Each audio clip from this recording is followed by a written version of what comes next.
Hello everyone. গতকাল আমার শ্বশুর আর শাশুড়ি গেছেন আমার ননদের বাড়ি।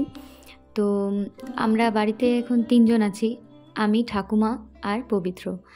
তো আমাদের এই ৩ জনের সংসার কেমন হয়, সারাদিনটা কেমন যায়, আমাদের কি করতে হবে, তো সেগুলো সব কিছুই তোমাদের সাথে শেয়ার করব।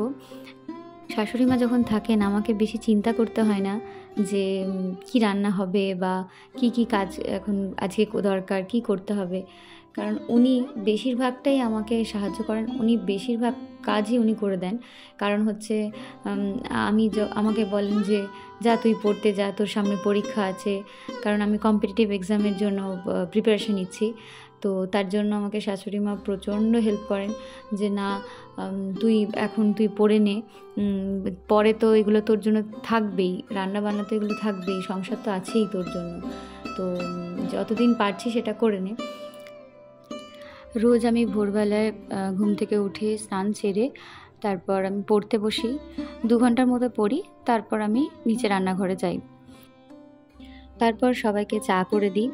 আর এখন যেহেতু মর্নিং স্কুল হয়ে গেছে, তাই পবিত্র তো এখন সকাল সকাল স্কুল যাওয়ার ব্যাপার, তাই জন্য ওকে একটু টিফিন দিয়ে দিই। তারপর চট করে তাড়াতাড়ি তো চলে আসে বাড়ি, সেই জন্য বলে যে হালকা করে একটু অল্প টিফিন দেওয়ার জন্য, তাই জন্য মুড়িটাই ও নিয়ে যায়। এই যে ও রেডি হয়ে বেরিয়ে পড়লো স্কুলের উদ্দেশ্যে।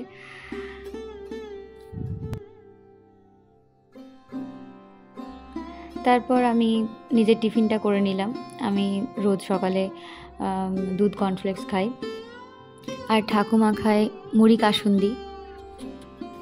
আর তারপর খাওয়া দাওয়া সব সেরে নেওয়ার পর আমি রান্না করতে শুরু করে দিলাম।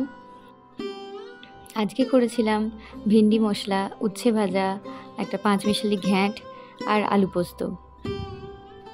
তারপর রান্না বান্না সব শেষ হয়ে যাওয়ার পর রান্নাঘর পরিষ্কার করে তারপর আমি স্নান করে গোপালের পুজোটা দিয়ে দিলাম।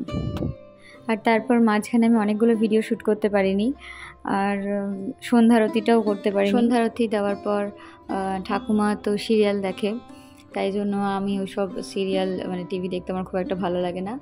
তো তাই জন্য আমি একটু সন্ধ্যাবেলা একটু হাঁটাহাঁটি করে নিলাম উঠোনে।